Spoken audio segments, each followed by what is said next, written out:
Good morning, everyone. My name is Jason, Senior Manager here at EventBank, and we are happy to have you here with us today as we present Bringing Your Communities Closer, How Digital Transformation Can Bring Us All Together panel discussion. I'm now going to share my screen with you.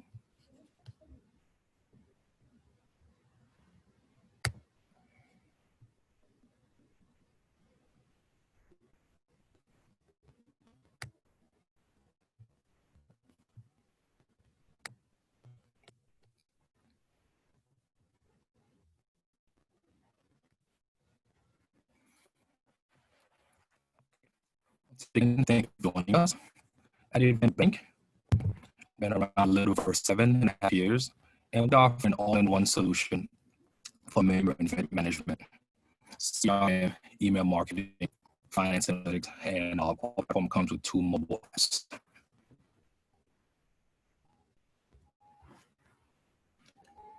For our community feature, the members have a space to share ideas.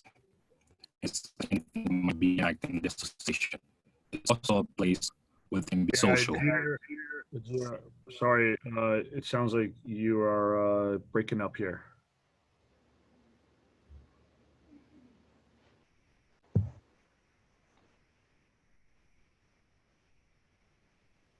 All right, so let me jump in here and quickly introduce. This is Eric Schmidt, CEO of EventBank. Unfortunately, GR seems to be having some technical difficulties. But just quickly, with the community engagement software, obviously something that we launched a couple of months ago. Now to be able to bring communities or organizations together, a place to engage and exchange knowledge with these digital business cards, being able to have private and public groups, as well as the ability to be able to share information with inside the control of the organizations. So just a couple of different screens of what we're trying to do and what we've already started doing with different organizations to really bring committees together, to share documents, to share resources, to share industry best tips, but also to be able to bring, again, the people together through direct messaging, sharing business cards. When we get back to the mobile world, being able to make sure people are able to share using the mobile device as well. And also making sure, of course, the privacy settings are as somebody wants to be able to control.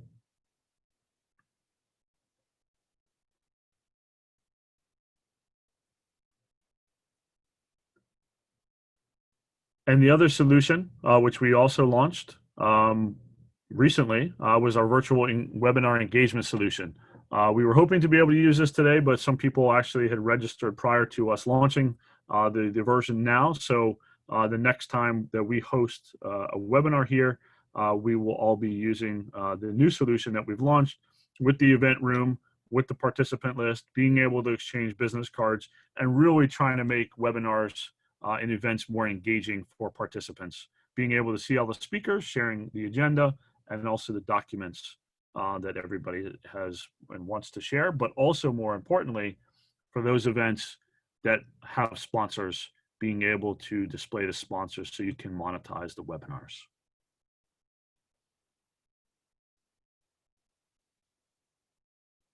And it's also integrated with Zoom.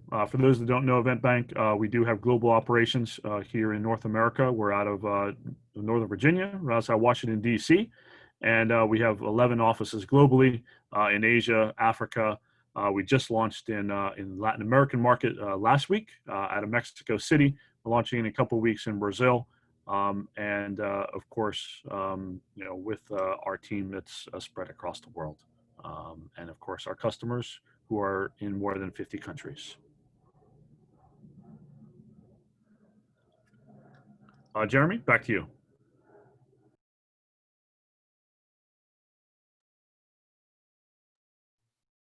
Great. Good morning, everyone. My name is Jeremy Smith, Sales Development Representative here at EventBank. We're happy to have you here with us today as we present Bringing Your Communities Closer, How Digital Transformation Can Bring Us All Together. So as you know, the world has changed this 2020.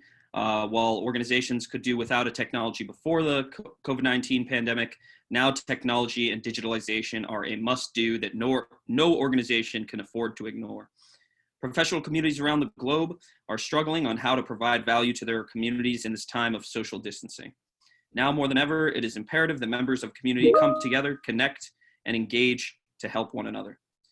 Today, we'll hear from some of the US and Canada's highly regarded leaders on how digital transformation can enable your community to thrive and be future ready. So let's meet the panel. First, we have Deborah Rosati, Corporate Director, Founder, and CEO of Women Get On Board. Welcome, Deborah. Next, we have Suzanne Alfano, Executive Director of the Canadian Fire Alarm Association. Next, we have Lisa Simon, Executive Director of International Inbound Travel Association. Welcome, welcome. And we have Scott Craighead, Vice President of Exhibitions and Events at International Association of Exhibitions and Events. Welcome, Scott. And finally, we have Eric Schmidt, CEO and co-founder of EventBank. And Eric, back to you. Great. Thank you, Jeremy. And welcome again, everybody. Thanks for joining us this afternoon or morning or evening, depending where you are in the world today at this moment. Really, the discussion today is about building communities and everybody who is trying to really bring their communities together, certainly through challenging times, but also looking at this as an opportunity to transform the organization as they move forward. So we have a great panel today who's going to dive into some of the strategies and challenges and hopefully new ways that people can think about doing things as we move forward in this new world. So what I would like to start with is just to go around our panel here, quickly introduce your organization, but also if you could please give us your definition of what a community means to your organization. And we'll start with Suzanne and work our way down the line here. Welcome.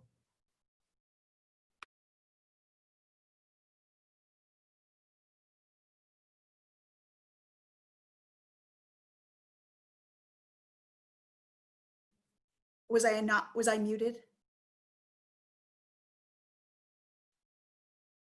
Can you hear me? You're now? okay now.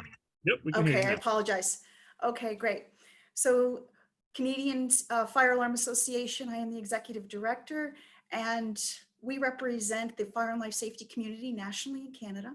We have 350 member companies that represent manufacturers, distributors, and fire alarm service companies across Canada. And we also we have a education and training portion of business that we service, and it is over 3,500 fire alarm techs that we train and certify for doing service work in Canada. So thank you. Oh, my sense of community, I'm sorry. Answering the question, Eric, on community. We have about 4,000 member organizations and individuals that we need to reach out to regularly. So I would say that that's our community, but even broader than that is we have building owners and managers and authorities having jurisdiction that heavily weigh into the work that we do. And although they're not members of ours, I would say that's a larger community. So the national fire and life safety community would all be part of our community. Thank you. Great. Lisa, welcome. Thanks, Eric, and thank you for inviting me into this discussion today.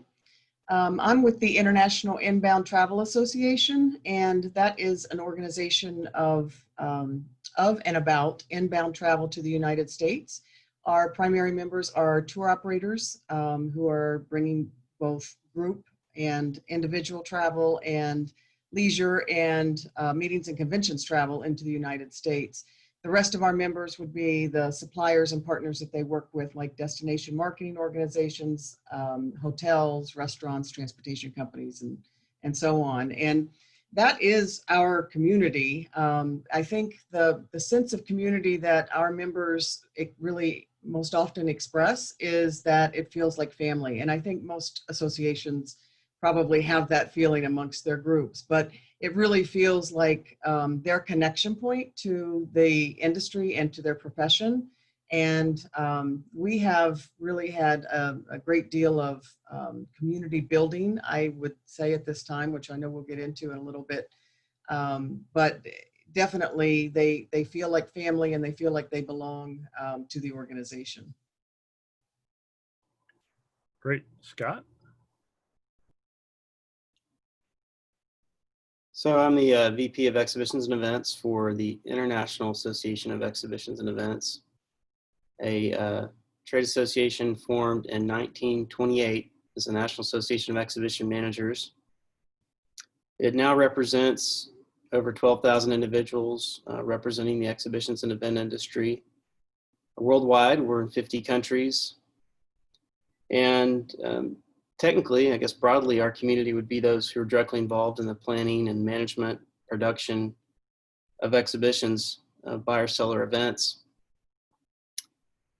But certainly, I think as we look at community as a value for our members, a key value of the three things that they seek from us, community is a pillar of ours, and it's a huge part of the value proposition for our members, both professionally and personally.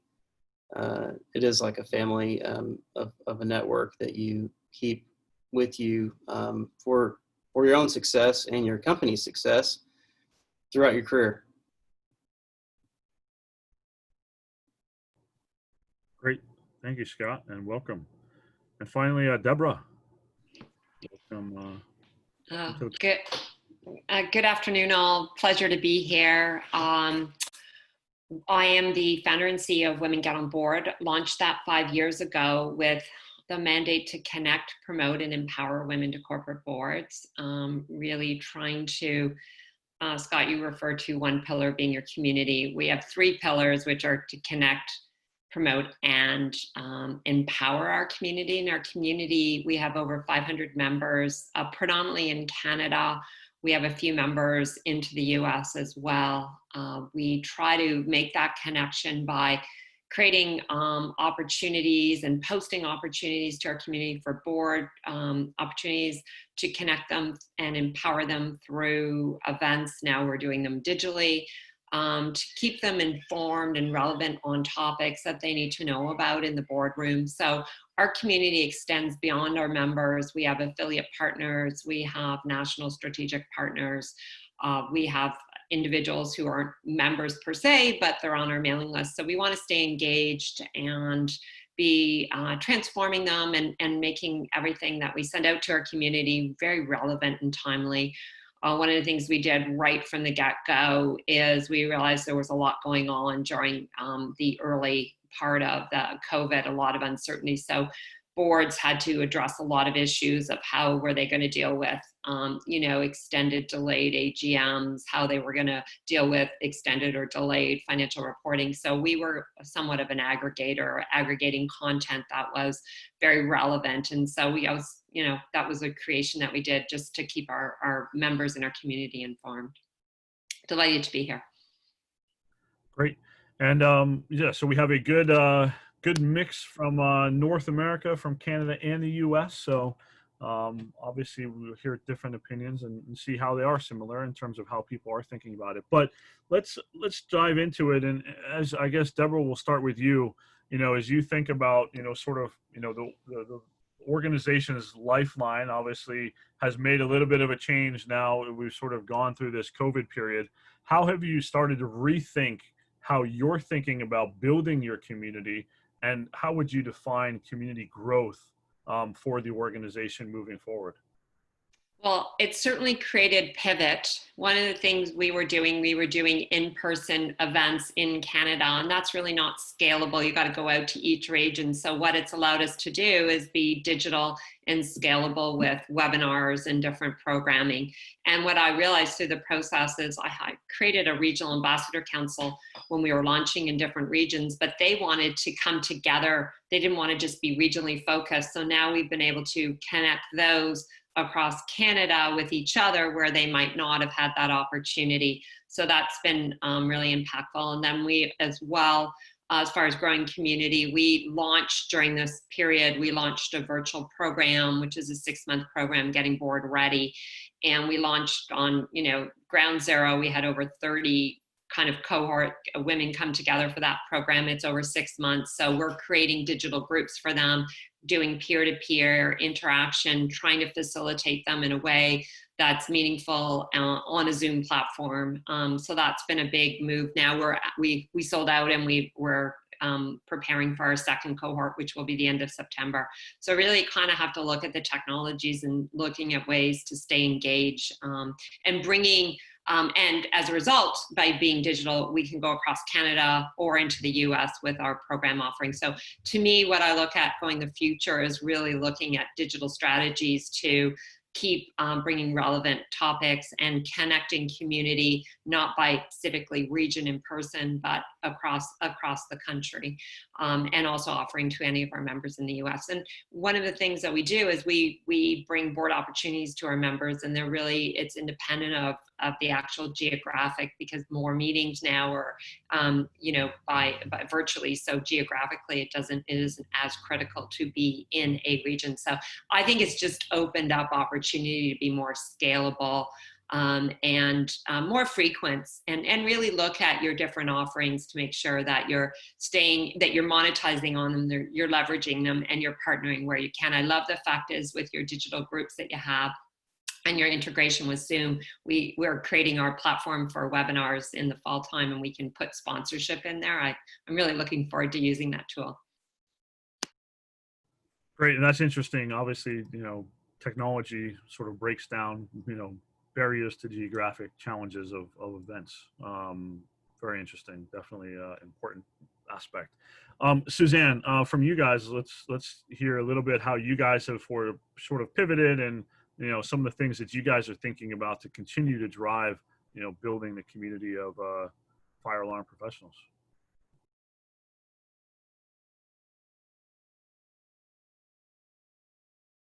Sorry, I was muted again.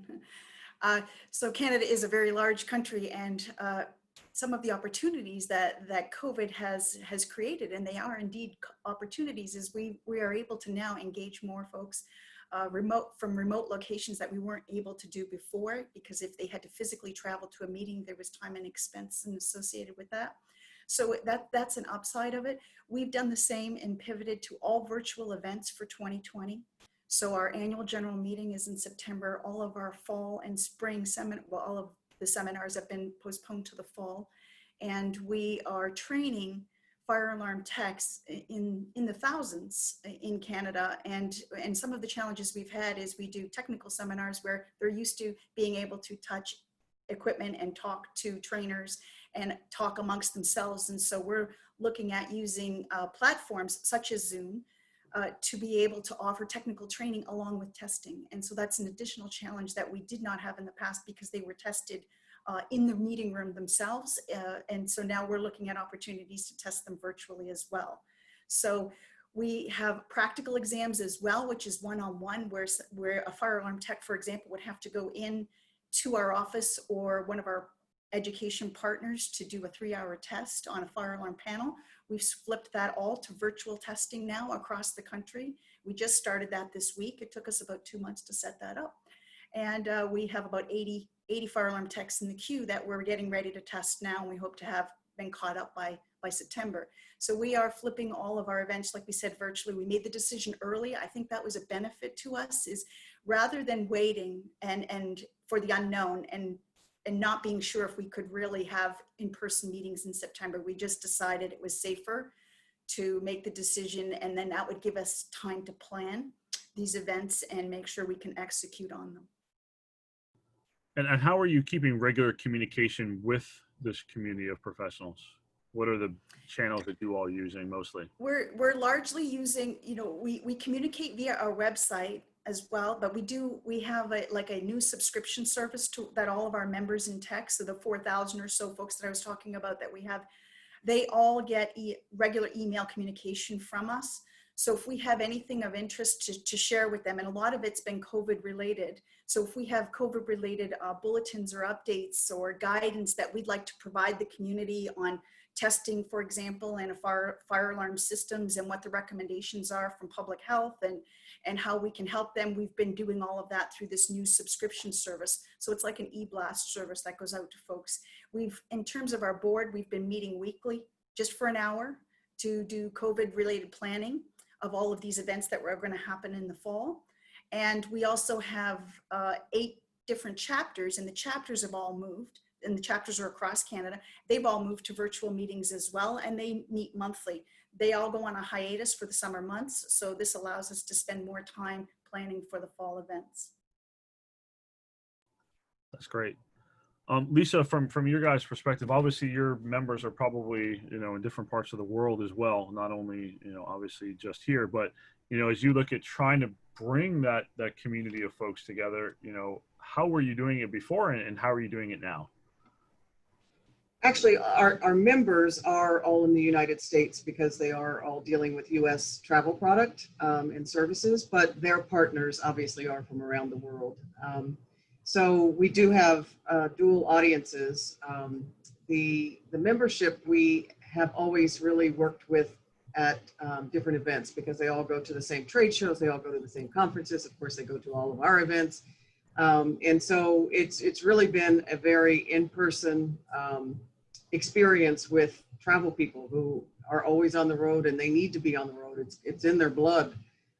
So the travel industry being really shut down right now has really changed the dynamic of what they're doing, how they're engaging, what they're doing in their offices. Obviously, we have a lot of people also on furlough. They're starting to come back this month.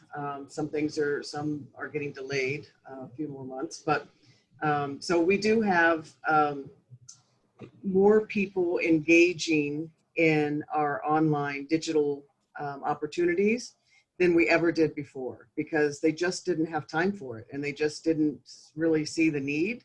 And now we have webinars, of course, like most associations are doing, we have webinars every week and we have quite a bit of engagement from the members, and whether it's just a general discussion, open discussions, or it's education based.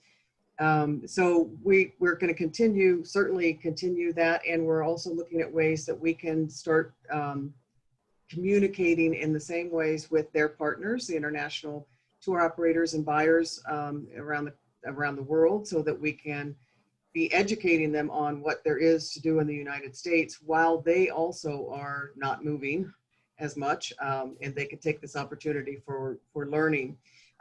Suzanne was talking about doing some testing online, and it's given us the opportunity to convert one of our education programs that was primarily in person to an online program that will also be able to convert, hopefully, into a certification process, because we will now have, we have people kind of in a captive audience, and they're more willing to be open to what these experiences can bring them professionally, because again, they may be looking for a job, they may be looking to hire new people.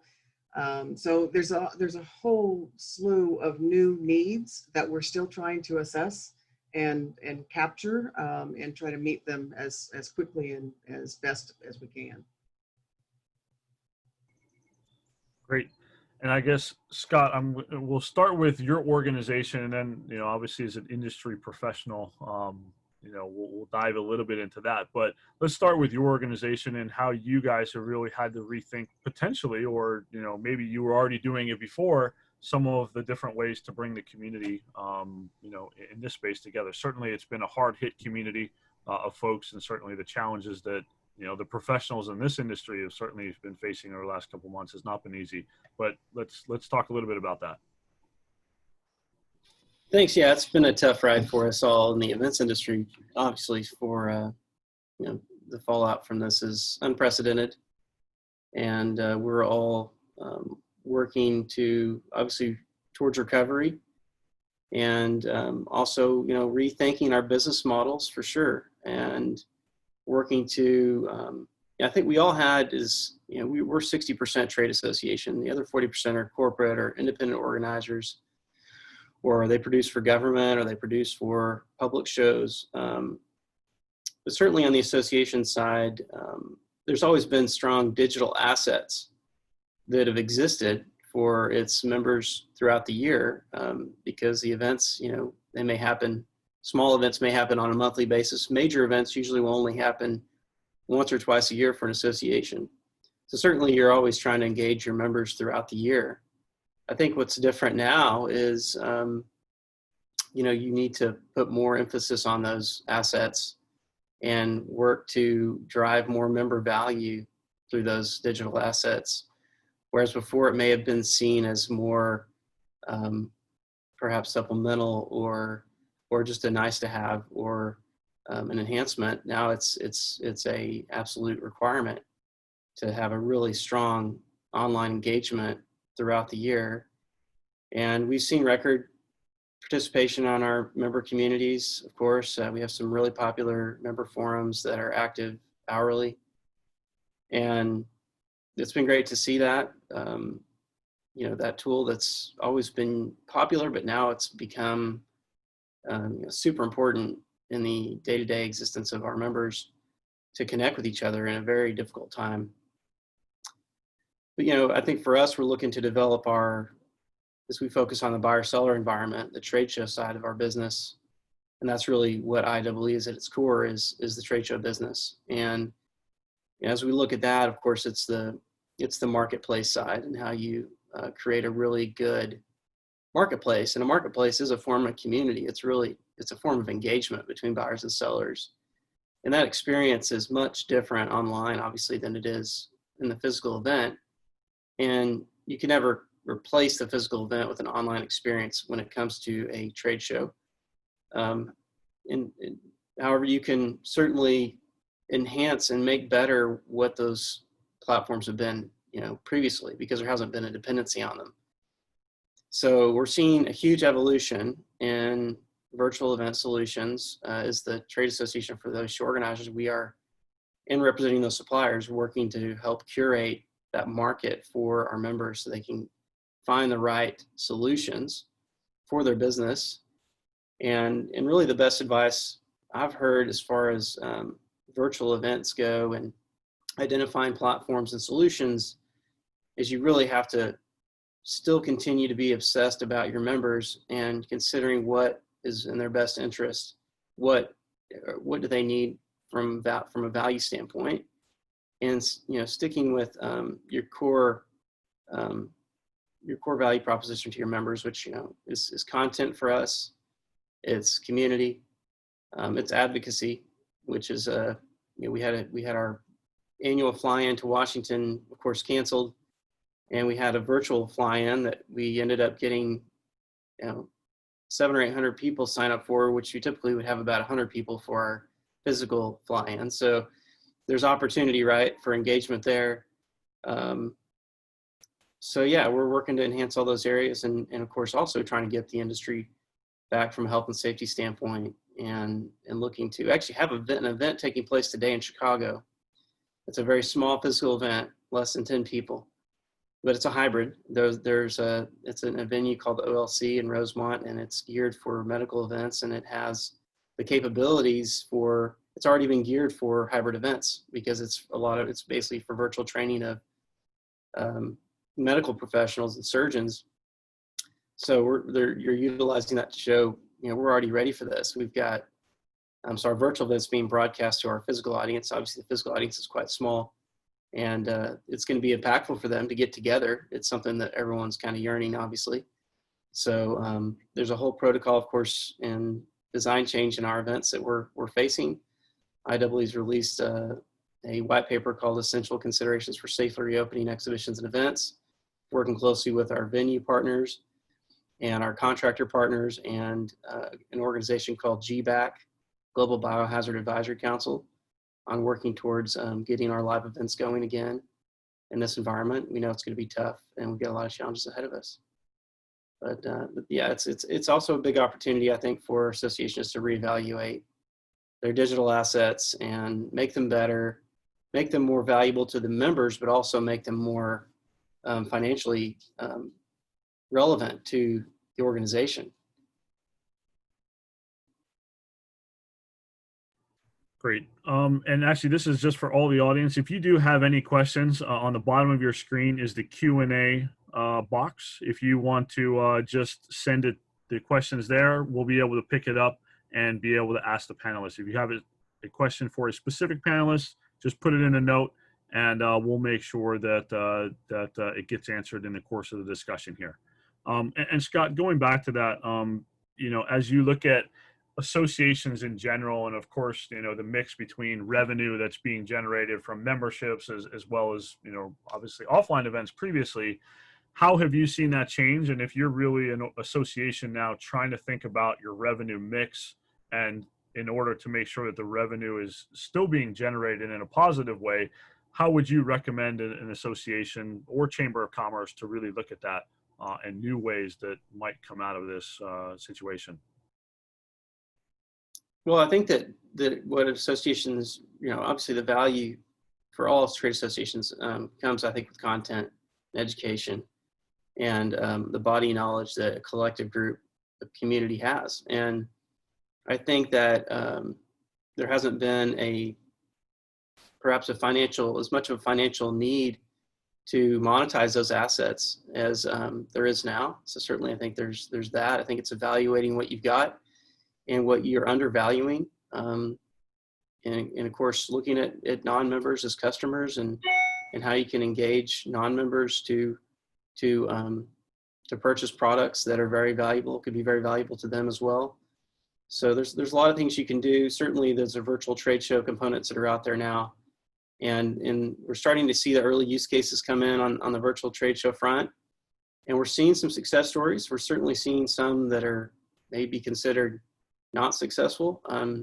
But certainly you're hearing some good stories out there as far as being able to at least retain what you would have perhaps received from the physical event. So there's certainly some cost advantages there. But it's early on in that evolution. We've got a whole new marketplace of companies providing these platforms.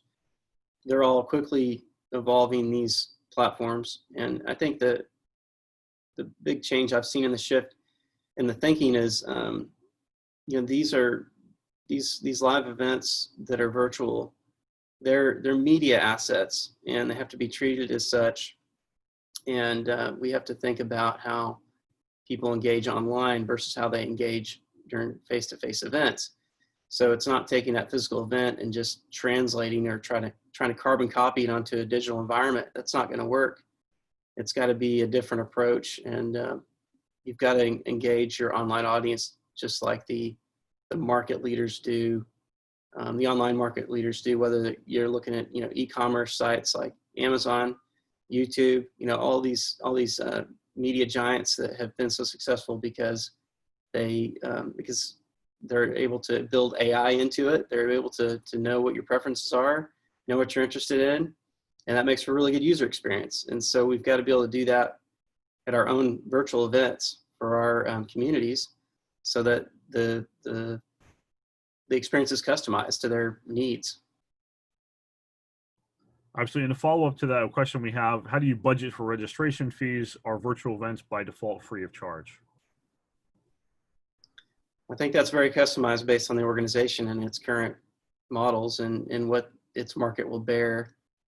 I would just say that talking to a lot of organizers on the online front, as far as business modeling and business rules, the more complicated you make the business rules, the harder it is for you and for the platform provider to create an efficient and successful experience. So I think that simplicity is key when it comes to modeling pricing and opportunities through in the digital space. Eric, I'd like to comment on that as well, if I may. Please. Yeah. So follow on. As we all know, we have sometimes been Zoom exhausted because there's not a webinar one day, there's probably 2 or 3 per day. And I think from a business model perspective, I think it's about value creation. And so, and you, Eric, you've been doing webinars, so really love to hear it. But with other partners that we've done webinars or hosted webinars with, is when it was a free webinar, we were seeing as much as a 50% drop off from those that registered to those that actually participated. And so as we're looking at our pricing for the fall time, we are definitely taking into consideration. I think that there's some value that you've got to be mindful of. If it's a free webinar, someone might think twice, I've only signed up, I'm not going to. But if they put a little bit of their own dollars up, they might think twice about it. So that's one thing I'm definitely going into the fall being very mindful of, is that what is the right price point? Free is free for, I think we all came through a period, but I think there's been it's been overwhelming, and I think we have to kind of come to a new normal on that. But Eric, I mean, you've been running them. I welcome your thoughts on.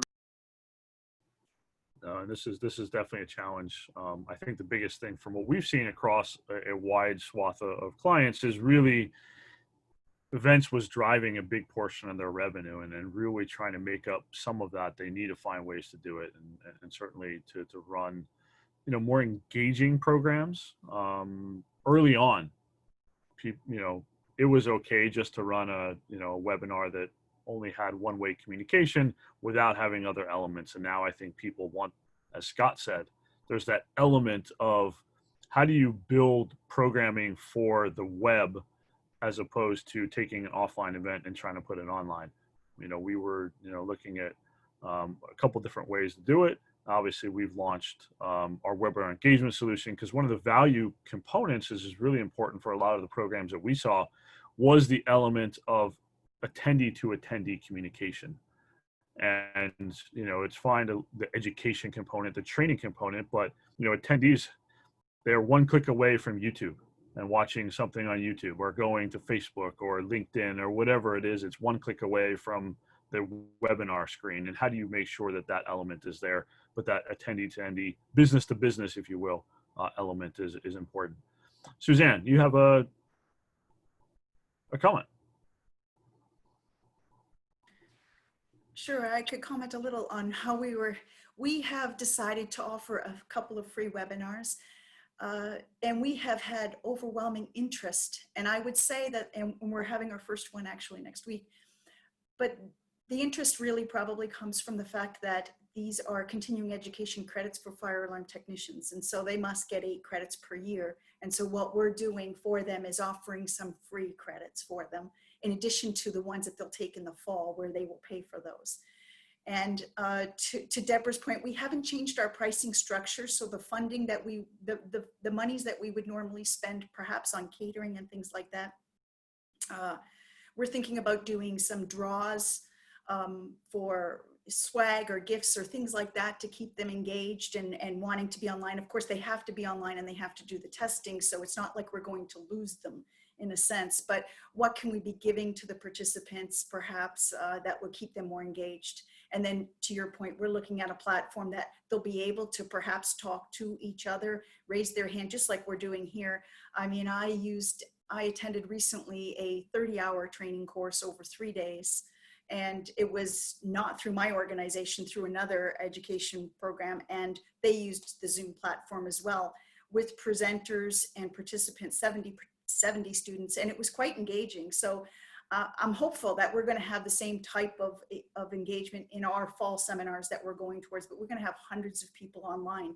So how do you manage that? If you keep them muted all the time, then there's not that opportunity for them to chat. So it's got to be a managed process whereby we can allow them to ask questions and to chat with each other.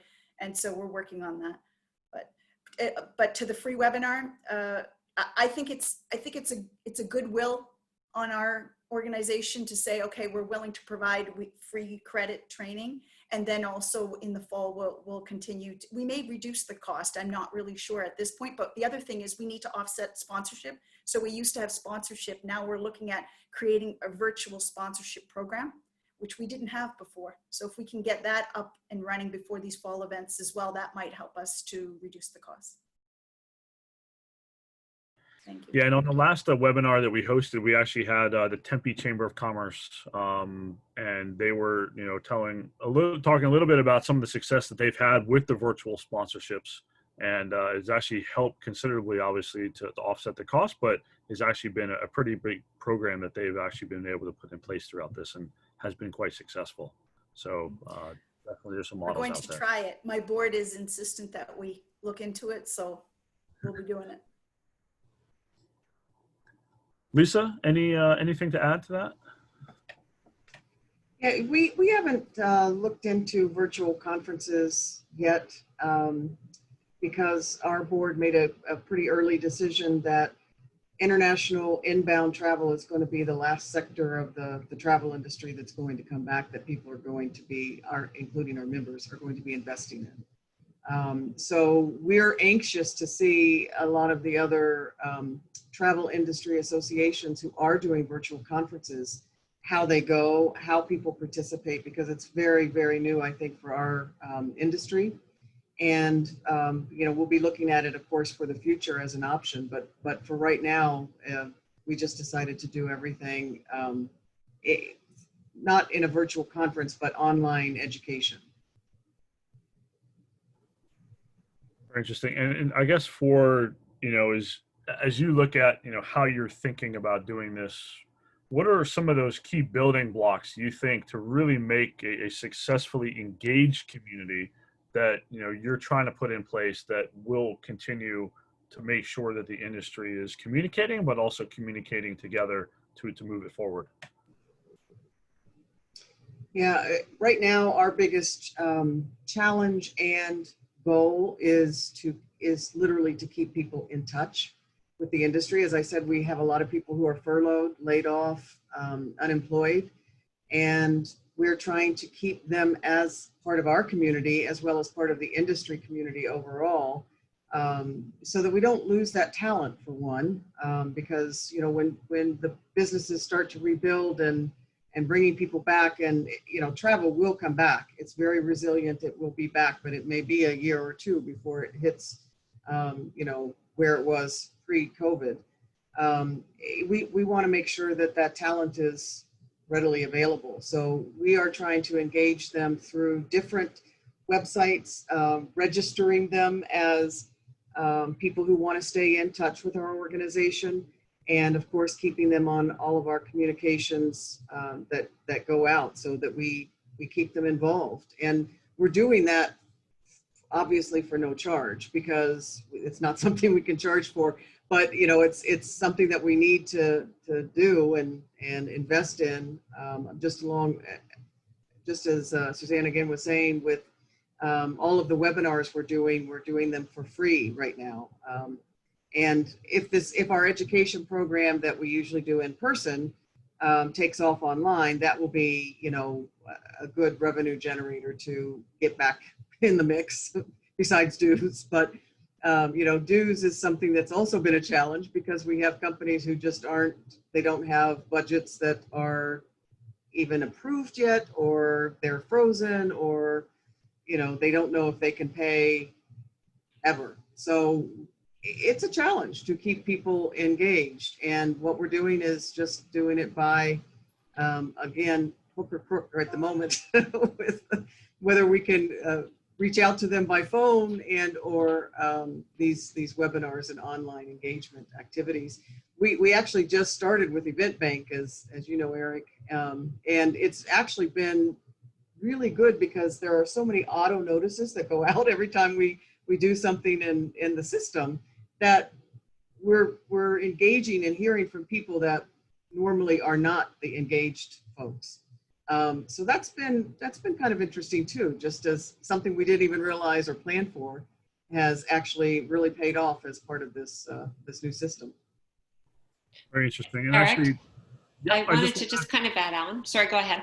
One question I want to follow up on that with Lisa. So, you know, one of the things that has been always, so how are you handling those people that can't renew today? So are you keeping them on as members, giving them a grace period? How are you treating, and what has the board decided to you know, do? Yeah, so we have multiple ways to keep them involved. The plan is that we have given them a 90-day grace period. Usually it's a 30-day grace period.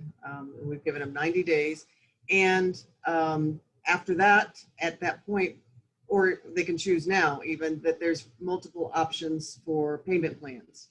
So if they pay in full, they get a nominal discount for doing so. If they want to pay in quarterly payments or even monthly payments to keep them low and affordable, because a lot of our tour operators are small businesses and they're the business owners.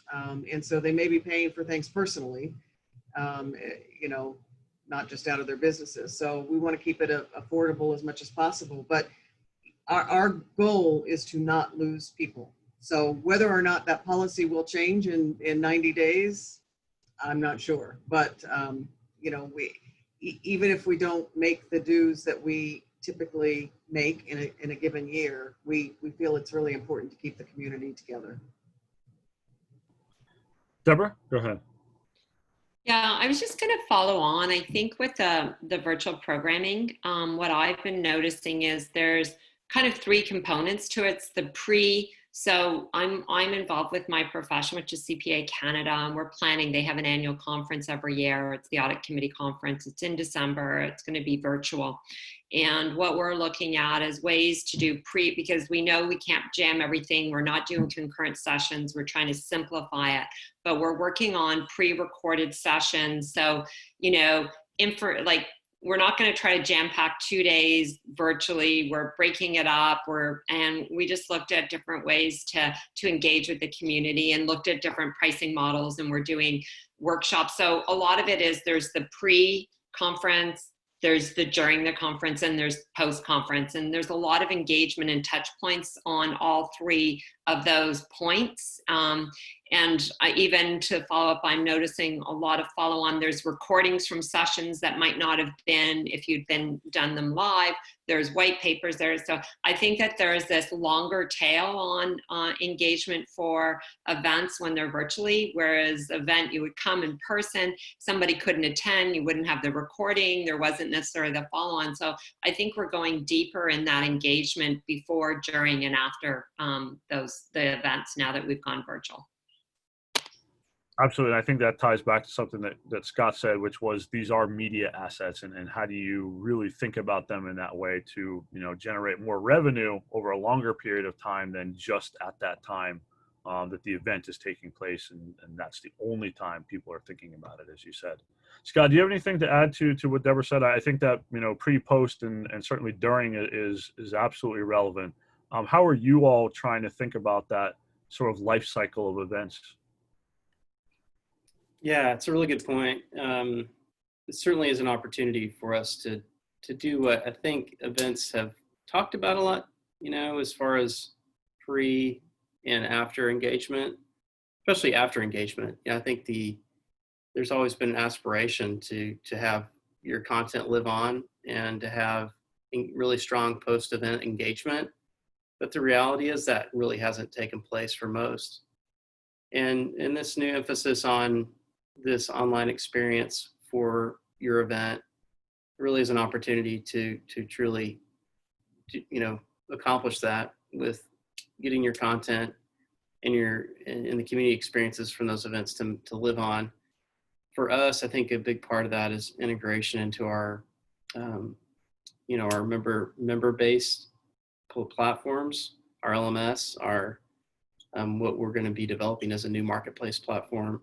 It'll be year-round, and in our communities platform, and trying to keep those one-off event experiences, trying to tie those into your year-round platform engagements, so that you're able to capture the value from that event and really be able to package it and be able to keep it going. I think certainly this has given everyone a new opportunity to actually do that and do that effectively, and hopefully be able to monetize it as well. Absolutely. And I would encourage anybody, we have a few minutes left, but anybody that does have any questions, again, at the Q&A box at the bottom of your screen, feel free to write a question in there, and we will definitely look at it. Going to Suzanne, you know, as we look at communities in general, and obviously, as you mentioned, you're communicating with your board on a regular basis. You know, what are, you know, if there's one thing that the board is really adamant about in trying to bring the membership together, what would that be, and how are they trying to really hone in on the importance to the membership? I would say that they made when they made the decision that we were going to go virtual with all of our existing events. So we look at this year as when we contingency plan to just offer the events that we already had scheduled or planned. We've added, like I said, a few additional free webinars in. I forget to mention one that I thought was, unfortunately, it was our first one, so we were on a little bit of a learning curve, but we offered a free financial webinar to our members so that we could provide them with information, what's happening in Canada in terms of supporting small businesses and individuals, and all of the financial benefits that they might be getting through this COVID period. So we've been sending out information on that as well, because there are opportunities where perhaps they don't need, you know, we're lucky that we're an essential service. And so, although some of our members still face layoffs and furloughs, not as many as other industries, for example. So our members continue to, and our techs continue to keep working. But the one decision that the board did make is that they would like to see us do virtual testing for this practical exam that we talked about, and virtual events in addition to resuming face-to-face. So if we go back to face-to-face in-person meetings next year, we're also going to run a concurrent virtual annual technical seminar, which is what we're planning for now in the fall. And we're going to run the virtual testing. We're going to continue to do that in the new year so that we can allow for folks that maybe, like I mentioned, are in remote areas and can't make it to an annual technical seminar, that they'll be able to participate in these virtual events going forward. The other thing too, I forgot to mention, is that we offer we're lucky in that also that we have a very diverse revenue model. So we don't have to rely completely on dues, and part of the big portion of our revenue comes from education and training, as I said. So those are the events that we're continuing to, and we register our technicians as well. So we've noticed that we already had online training for all of our courses, but we noticed that most techs are hands-on and they would prefer to actually go in person. And now that they've been forced to go online, we were concerned, would they delay it, or would they maybe look for different types of work opportunities? Would they stay in this industry? And we're surprised by the uptick in online training.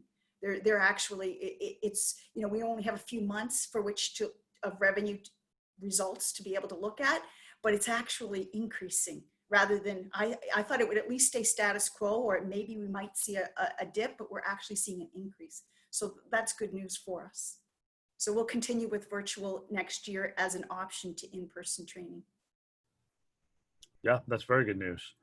So we have a few minutes left. I guess let's start with Lisa. If you were to look at really the key building blocks to communities for yourself and your organization moving forward, what would you also say is transferable to any of the other attendees who are here today, and for them to take away from this? I think that the building blocks for community, in our case, continues to be continues to be the education that we're offering, and the opportunity to get together with their peers in ways that they've never been able to do before, and frankly more frequently. So it's keeping them, I think, engaged at a time when, you know, some people are feeling pretty hopeless in some cases, you know, in terms of what's going on in their organizations. So I think that, again, the digital opportunities that we're seeing that are working to keep people engaged are the things that will continue. And as Scott and others have said today, you know, that's really the best way to see how our organizations are going to transform for the future, because we've all been trying to do it for years, to have these year-round benefits and opportunities. And so now hopefully people are getting used to them, and taking advantage of them and really seeing the value that that associations can bring to them in that way. Absolutely. Scott?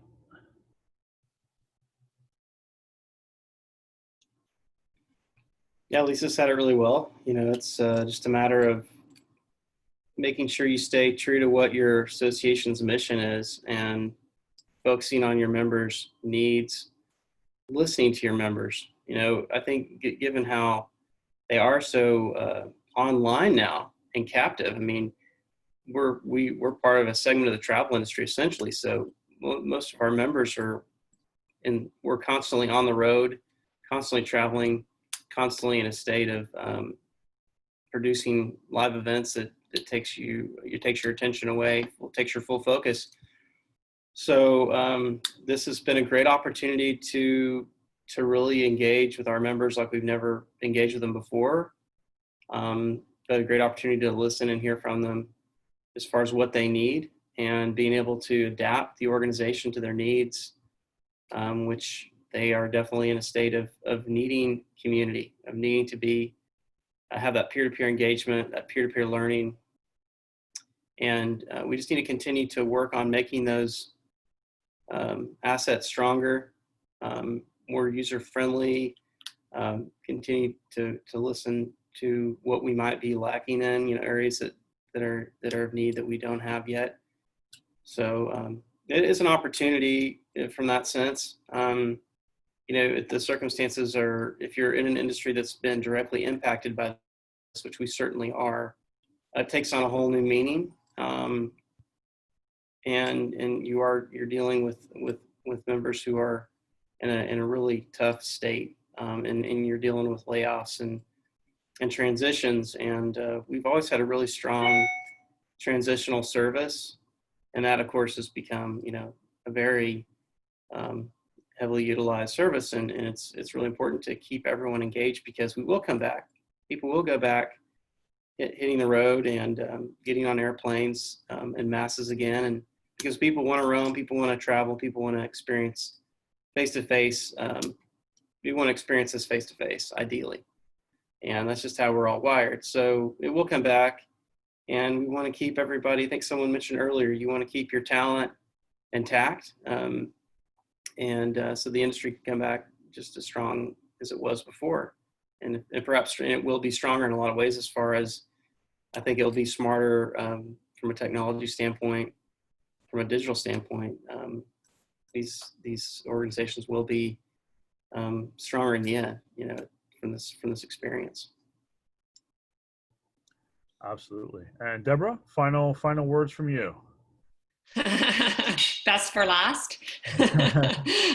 Delighted. I mean, I echo my colleagues on the panel, Suzanne, Lisa, and Scott. I think the engagement with your community is so important. But interesting enough, was going into Women Get on Board, going into our 5th year, and I was really reflecting on how we can stay engaged, but build new ways to stay engaged. And then COVID came along, and what it's really doing is having conversations with our partners for 2021. Sort of, we went and we responded, and we kind of are managing through our commitments and doing what we need to do in 2020 for virtual programming. But looking out into the future, and one of the things that I've really seen is it gives us an opportunity to create industry clusters that we might not have otherwise, because there's a lot of, we're agnostic of industry of our membership.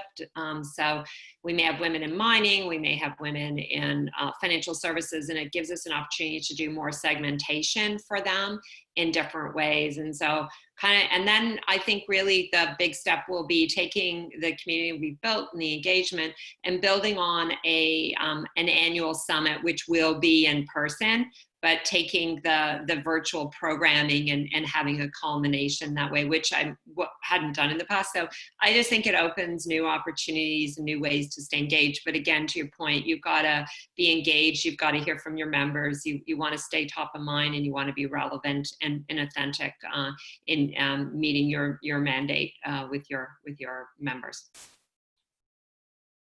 Great. Well, we've just passed 1 o'clock. I know we promised everybody a time frame, taking their lunch breaks or whatever time zone people may be in. So I thank Suzanne, Lisa, Craig, and Deborah. Thank you very much for participating on the panel. Appreciate your comments. We will be following up with a white paper based on some of the comments today. We'll share that around. And of course, if anybody would like some of the other previous white papers that we have produced on events as well as associations, we can share those as well. But nonetheless, thank you again, everybody, for participating. And thanks Thank you. again for everybody's wonderful comments, and look forward to building stronger communities ahead. Thanks, Eric. Thank Thanks, you. Eric. Thank you all. Thank you all. Thanks, everyone. Thank you.